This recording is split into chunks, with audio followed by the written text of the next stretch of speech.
Dr. Mordechai Kedar, thank you so much for joining us today.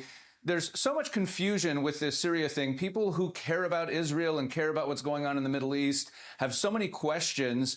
Obviously, Assad's a bad guy, but the people, the rebels who've overthrown him, it seems, are also bad guys. We have the Iranians and the Russians who've been involved here. From the standpoint of Israel, what are the outcomes that we're looking for? What should we be looking ahead to in the coming days? And could you just make sense of what took place here? Well, first of all, the rebels are totally against the Iranians, and the Iranians are running away. And this is, I think that Iran is the biggest loser from this move, in addition to Assad. Iran is losing her Syrian tentacle, the Iranian octopus, after they have lost already the one in Hamas and the one with Hezbollah. So this is a big blow to the Iranian plan to engulf the Middle East with its proxies. Now they are all running away from Syria like rats. So this is one thing. Second thing, the Russians also are leaving. They abandoned Assad because they understood that he cannot deliver anymore. And anything which they had, all the agreements will be evaporated when the rebels are taking Syria over.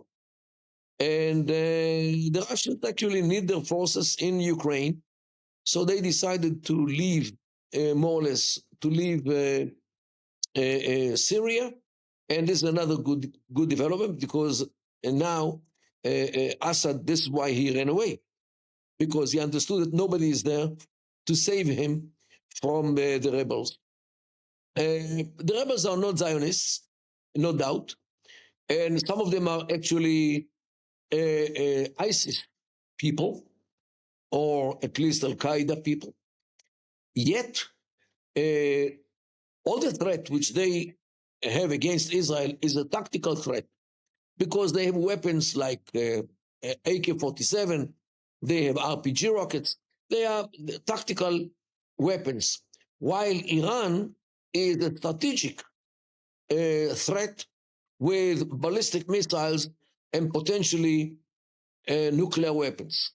So I love neither these nor those, but if I have to decide between tactical threat and a strategic threat, I do prefer the tactical one rather than the strategic one. So looking down range as people who are watching the situation, because it's obviously very it's quite a volatile situation, and it doesn't mean everyone's going to stop killing each other just because Assad is gone. There's a lot of different factions here. So looking down range, when I'm concerned about Israel, what should we be looking for as developments over the coming days and weeks that could signal things moving in the right or wrong direction? We should look to the nature of the regime which will replace Assad. Because if this becomes like another ISIS or ISIS-like or Al-Qaeda-like regime, this isn't good, and Israel will have to deal with such a regime. However, so far, I'm talking about hours, no more, the regime behaves in very responsible way. First of all, they issued some announcements that they are not going to fight any faction. They would accept all the Syrians. They are not against any sect or any religion or any group. Everybody who is a Syrian citizen is honored. This is one thing. Second thing, the rebels nominated the prime minister of Assad to run the country until they decide that it is time to exchange him. This is a very, very rational thing to do, because the country has to run electricity, sewage, roads, health system has to run. So they left the government, which ran the country until today, to continue to run the country. Of course, under the umbrella of now the rebels, but to leave the government to function in order to run the country in a normal way as it was until today, I think this is a very rational and very positive way how to behave. Okay, we have to see what they will do in the future. But their first steps were very rational. They called upon everybody to stop shooting in the air because it might hit some people, and this is correct. They asked the people not to loot anything from the government offices because they understand that this belongs to the country, and they understand that they have to run a country now and not a gang of jihadists, and they expect everybody to behave in a normal way. So this is, I think, a very rational, so far, a very rational people, and we have to see how they run the country, especially vis-a-vis Israel. Israel, of course, takes measures in order to make sure that they don't invade the Golan. Israel filled the Golan with troops, and Israel already crossed the lines in order to fill the Syrian side of the Golan with our troops, and just in order to make sure that they don't mess with us.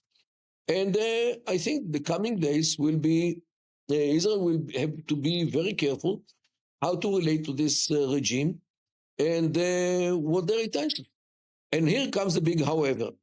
There are some factions within the rebels who are wholeheartedly with Israel. I am in connection with some of them for years already, and for them, they will turn the Iranian embassy to the Israeli embassy in both Damascus and Beirut. This, to that degree, they see Israel as the solution, not as the problem. So how do they fit into this coalition then going forward? Does that mean that these factions become political parties in some kind of parliament, or are they going to start killing each other? Can we expect the rebels to turn on each other? If the regime will be inclusive, will be, I wouldn't say democratic, because democracy, is something which the Middle East rejects, but inclusive, like in Tunisia.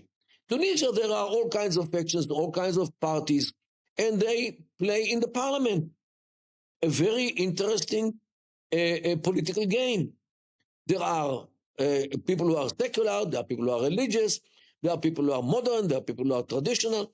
Yes, this is in Tunisia. If the people in Syria go along this line of pluralism, of acceptance, of tolerance vis-a-vis each other, whoever you are, this might be a very profound change in a country which was a dictatorship until yesterday. So, last question, and then I'll let you go. The Iranians were protecting Assad, meaning the Assad regime was basically a protectorate of the Russians and the Iranians together. Right now, of course, the Iranians are pushed out, but what's preventing the Iranians from turning around and looking at these rebels and saying, hey, let's work together? And they had no real allegiance to Assad. They could just as easily prop up this new rebel government and keep their influence in Syria. Should the Americans have a role here? Meaning, without some sort of outside stronger country backing up the rebel government, wouldn't it just be very unstable? First of all, they have Turkey. Turkey supported them for many years. Actually, they were in Idlib. Actually, this was the area which they hid for 14 years, since 2011. And Turkey actually supplied everything to them: cars, vehicles, weapons, ammunition, training, money. Everything which they have came from Turkey. And there is some kind of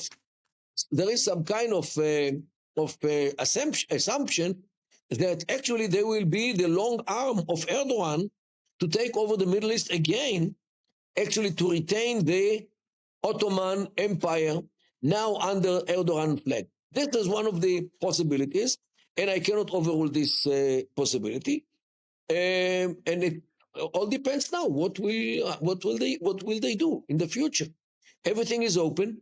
Iran is out of the scene. They ran away all the Shia militias, and those who will remain will be slaughtered by the jihadists, by the rebels.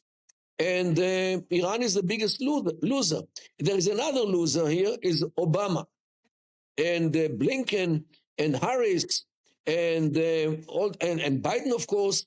All their investments in Iran since 2014, the JCPOA, the money which Obama sent them, all went in vain because it was invested in Syria, in Lebanon, in Yemen, in the Houthis, and everything will be thrown out because everything which Iran built in the Middle East is going to collapse because the arenas actually are connected between each other through the social media. I'm more than sure that today people in Iraq are preparing the same thing. Sunni and Shia, because not all the Shia in Iraq want Iran in their country. Definitely, they don't want them. So I believe that there is a majority in Iraq against the Iranian president, and it can spill over into Iran as well. Because people in Iran understand that there is a way how to fight the regime. And since, in the Middle East, a loser is getting hit from all the sides. It might even convince Hamas to move forward with the hostages, because they might understand that now they are left alone, totally alone. Iran is losing. Qatar is supported by Iran. And who knows what will be with Qatar? Because don't forget that Saudi Arabia is very much against Qatar. And Saudi Arabia might take advantage of the weakness of the Iranian axis to invade Qatar and to kick out the Al Thani family and to take Qatar over. I actually gave a tweet in this direction on Twitter in Arabic, and it has thousands of readers. Who knows how many Saudis took it seriously? And if you hear that Saudi Arabia invaded Qatar and kicked out the ruling family, make face as if you are surprised. And we'll give credit to Dr. Mordechai Kedar. Thank you so much for joining us and helping us make sense of this. We want to talk to you again soon as things progress. Thank you. Thank you so much.